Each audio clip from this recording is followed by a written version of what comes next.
Results are in on a first-of-its-kind survey on the impact of long COVID. It's now an official diagnosable illness, according to the Minnesota Department of Health. MDH is one of the first health departments in the country to do this work. Renee Cooper first told us about this survey a year ago and shares the results with us. 1 in 4 Minnesotans told MDH they suffered from lingering symptoms at least 3 months after having COVID. It's a significant number, but also one that should be taken with a grain of salt. I've been living with symptoms since March of 2020. Amy Engebretson says it was mild at first, so she ignored it.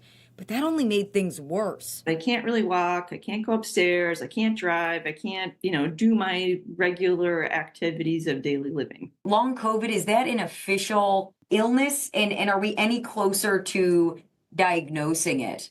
That's a really good question. It is an official diagnosis. There's a diagnostic code that providers can use. Kate Murray led MDH in calling 20,000 people who, like Engebretson, had COVID.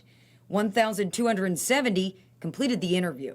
The 1 in 4 is a big, scary number, but we also know that folks who are experiencing post-COVID conditions may have been more likely to have these conversations with our surveyors because it's impacting them directly. So that does put some bias in these results. Murray says, using national data, it's more like 8% of Minnesotans who likely had long COVID, which would mean 365,000 people.